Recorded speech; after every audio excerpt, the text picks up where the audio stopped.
Hello and welcome back to Conservation Easements in Frederick County. This is Episode 4, your Easement Support Team. In this episode, you will hear from professionals who support and assist you through the easement process and beyond. We will speak with an attorney, a certified public accountant, a certified appraiser, a realtor, and a land trust professional. These individuals combine to form your personal support team in the easement process.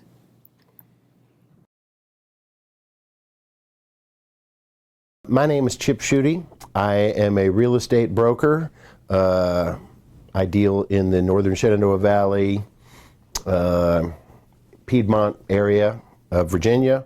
I've been a broker working exclusively in this area for 24 years, coming up on 24 years. Okay. Well, my name is Bob Dale, and I'm with the CPA firm of Jan Hout & Barber in the Middleburg office. Been here for 38 years and have worked on quite a few conservation easements, over those years. I'm Ben Butler. I'm an attorney in Winchester. Have practiced some 49 years.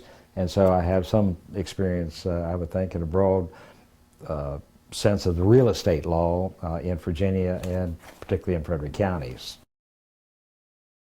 My name's Brian Jones, and I've got an independent real estate appraisal company, Brian Craig Jones, Inc. And I've been appraising for over 30 years. And since 1999, I've done conservation easements, and they've become a large part of my work. I've done over 700 properties and over nearly 90,000 acres. It's a legal document between a landowner, the landowner, and an organization who serves as the easement holder. It's an agreement it puts restrictions on the property to limit to preserve the conservation purpose, and it can vary from property to property, but most of them, again, prohibit subdivision and development rights, and that obviously helps to conserve the open space, and then from there the particulars are worked out between the easement holder and the landowner.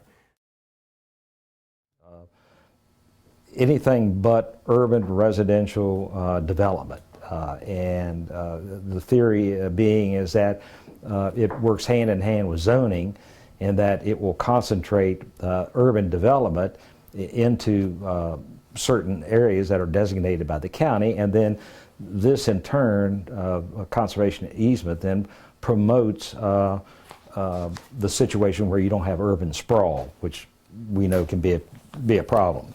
So that's essentially what it is. It was recognized for years that having open space for agriculture or for forestry was beneficial to the public at large through recreation areas, etc.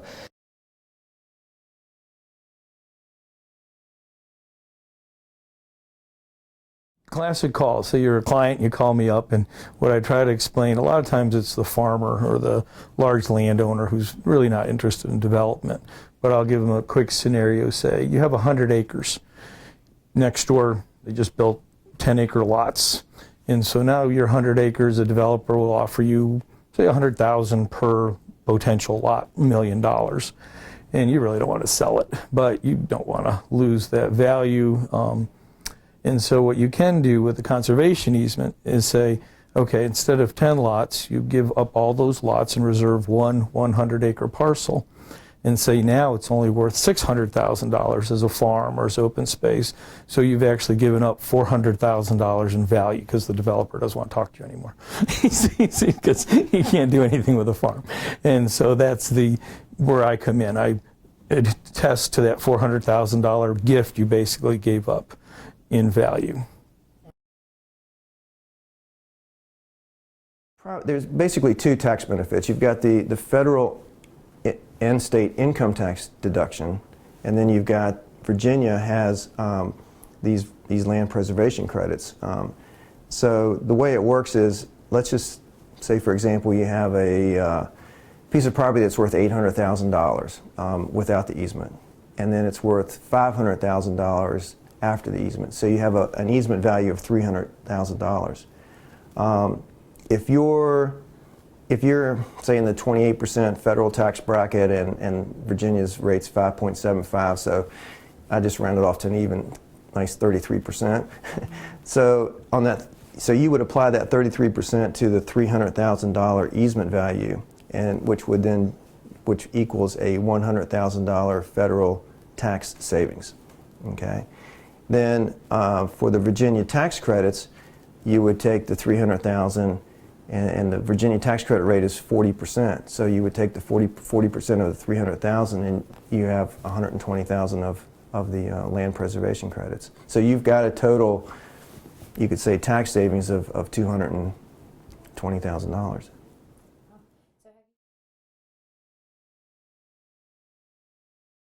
You have the year of the donation plus a 10-year carryover to use these credits. Plus, you can sell them if you can't use them all, and there's a market for that.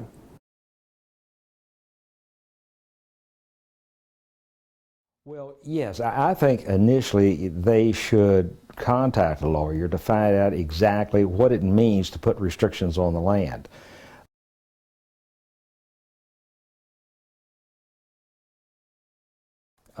You can put up, they'll allow you to put up barns and outbuildings. They'll even allow you to improve the property, maybe with a guest house or expand a farmhouse that's on the property, but there are limits to that.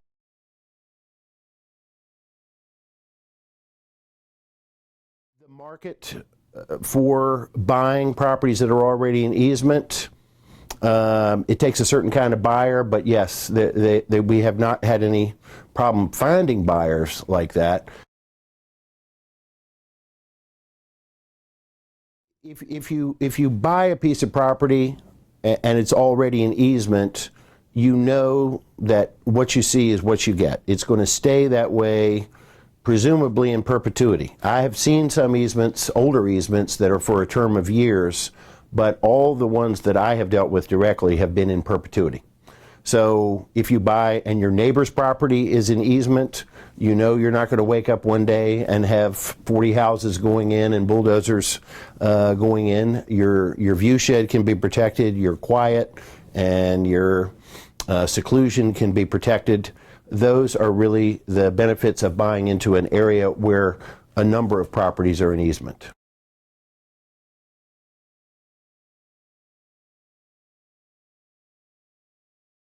Besides the tax benefits you get up front, in most counties in Virginia, it also gives you automatic entry into land use taxation. You need to have your appraiser, your lawyer, your CPA, and the group you're going to give the property to. There's the Potomac Conservancy, there's the Land Trust of Virginia, there's the Virginia Outdoors Foundation, and you got to see which group works with you and what your needs are, because each one has their own specific design and needs.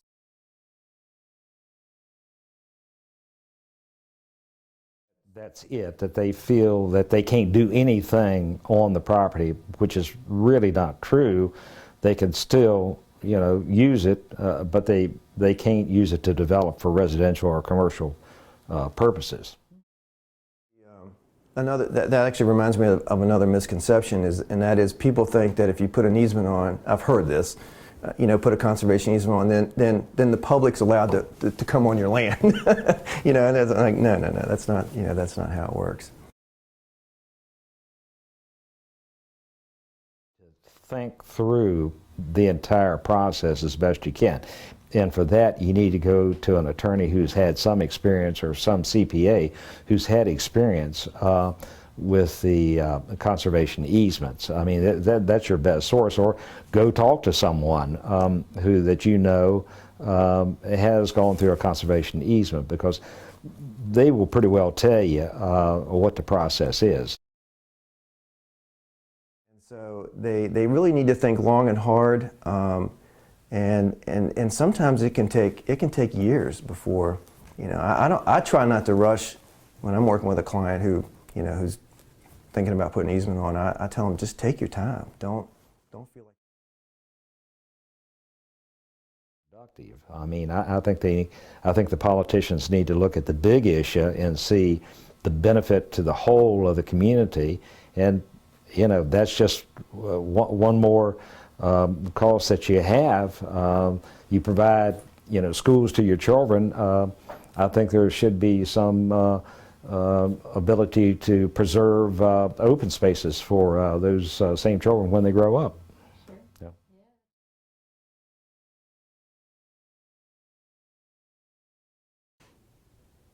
Protecting your land with a conservation easement is a major decision that requires time and thought, but there are many people available to help by providing you with information and insight. My name is Tracy Lind, and I'm the Director of Land Protection for Potomac Conservancy. We are a land trust that's been working one-on-one with landowners for over 20 years. A land trust is a great resource because whether you love your land because of your family's connection to it, or simply for the beautiful agricultural fields and forests, our mission is to help protect something that's important to you. We can provide you with easement-related information, but since we can't provide you with legal or tax advice, you should also contact an experienced lawyer and CPA. We'd also recommend that you talk with a landowner who's already protected their land. This way, you can get a first-hand account of what the easement process is actually like. Talk with your local land trust, and we may even be able to connect you with someone. So if you decide that you like to protect your land, we're here to help lead you through the process.